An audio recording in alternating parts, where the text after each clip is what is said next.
Hello and welcome back. आप सभी का एक बार फिर से स्वागत है स्टडी सिटी के इस प्लेटफॉर्म पर। मैं प्रवीण प्रताप, आप सभी का इंग्लिश एजुकेटर।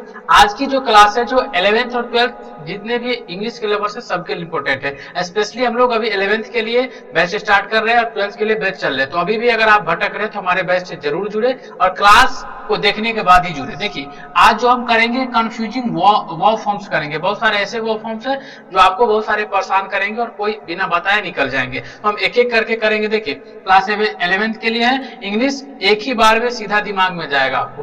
चलिए हम शुरू करते हैं आज के लेक्चर। पहले इस लेक्चर को समझिए गौर से। सबसे पहले मेरा एक प्यारा सा वर्ड है बीड। बीड एक वर्ब है। इसके दो काइंड्स के वर्ब फॉर्म्स होते हैं।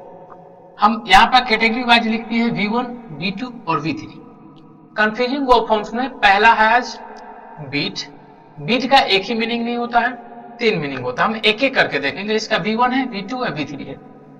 अगर बीट का मतलब बोली लगाना होगा, अगर बीट का मतलब बोली लगाना होगा। बोली लगाना क्या होता है? जब कोई चीज की बिक्री चलता है तो उसमें लोग बोली लगाता है।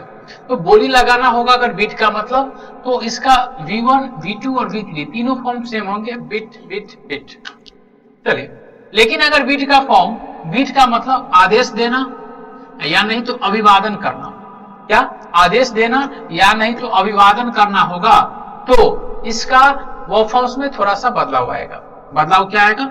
V1 होगा बीट, V2 होगा बैच और V3 होगा बीटेन। अच्छे से देख लीजिए। अगर बीट का मतलब बोली लगाना होगा तो इसका तीनों V1, V2 और V3 सेम होगा, बोली लगाना होगा तब। लेकिन बीट का मतलब आदेश देना, किसी को ऑर्डर देना या अभिवादन करना, ग्रीटिंग करना होगा, तो इसके वर्ब फॉर्म्स होंगे बीट, बैड और बीटेन। इसके V1 बीट, V2 बैड और V3 बीटेन। ऐसे नहीं पता चलेगा तो क्वेश्चन से पता करेंगे। पहले क्वेश्चन देखिए क्या लिखा है। और एक बात सबसे पहले समझ जाए, यहाँ से एक ट्रिक हम आजमा सकते हैं। ट्रिक क्या होता है कि अगर सेंटेंस में आपको कभी भी हैज, हैव या हैज नजर आए, हैव आए, हैज आए या हैड नजर आए, तो आपको इसके बाद क्या लेना है? इसके बाद हमेशा आपको V3 लिखना है।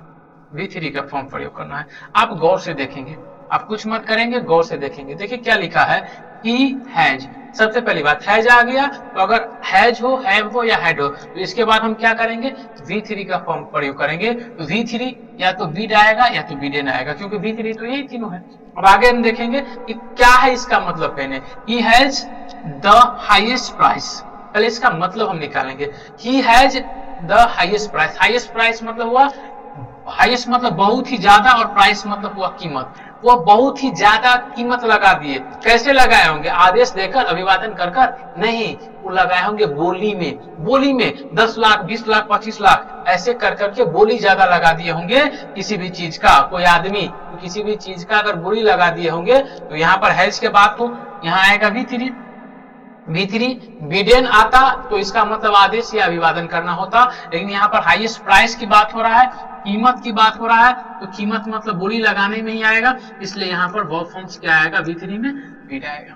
बताइए आप लोगों को समझ में आएगा? बहुत ही बेहतरीन कॉन्सेप्ट और एकदम माइंड साफ करके समझ में आएगा और सबसे डिफरेंट, सबसे अलग होगा।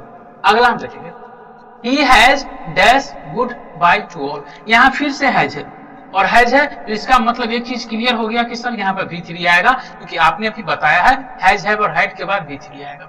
अब हम आगे देखेंगे, he has good by two all. उन्होंने सबको गुड बाय कहा। गुड बाय मतलब बाय बाय। कब हम कहते हैं गुड बाय?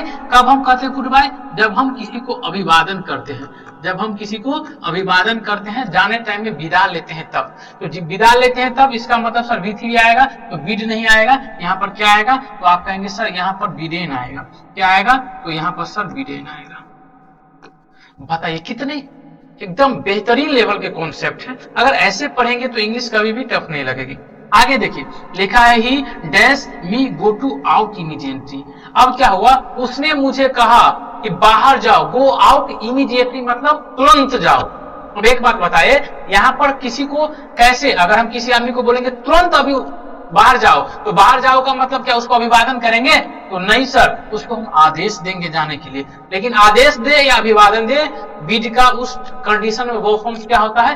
बीडेन ही होता है। और ही के बाद हमें डायरेक्ट वीडेन की जरूरत नहीं है। अब गौर से देखिएगा, अगर सब्जेक्ट के बाद कुछ नहीं लिखा हो, सब्जेक्ट के बाद कुछ नहीं लिखा हो, तो या तो V1 आता है, या तो V5 आता है, या तो V2 आता है। लेकिन ये ऑर्डर दे दिया गया है, इसलिए यहाँ पर हम प्रयोग करेंगे V2 का। क्या प्रयोग करेंगे? V2 का। उन्होंने ऑर्डर दे दिया है, तो V2 बिड का V2 बैड भी होता है, और V का V2 बिड भी होता है। लेकिन कंडीशन यहाँ है, बिड नहीं होगा। क्यों नहीं होगा? क्योंकि बिड का V2 बिड हम तब लेंगे जब बोली लगाने का बात होगा। लेकिन यहाँ पर बिड का V2 हम बैड इसलिए लेंगे क्योंकि यहाँ पर आदेश दिया जा रहा है, और आदेश अगर दिया जा रहा है तो हम यहाँ पर क्या करेंगे? यहाँ पर हम करेंगे बैड। कहिए कैसा लगा आज का आप लोगों का सेशन? अगर अच्छा लगा तो आप लोग इस चैनल को सब्सक्राइब करें, पहली बार आया है तो, और जरूरतमंदों तक इसको शेयर करें। और हाँ, अगर कोई 11th का बच्चा अगर हमारे बैच में एडमिशन लेना चाहते हैं तो हम लोग पूरा 2 सालों का कोर्स का फी सिर्फ और सिर्फ हिंदी और इंग्लिश का 499 रुपया में प्रोवाइड कर रहे हैं 2023 से 2025 तक। Thank you so much. मिलते हैं फिर नेक्स्ट सेशन में कल। Thank you.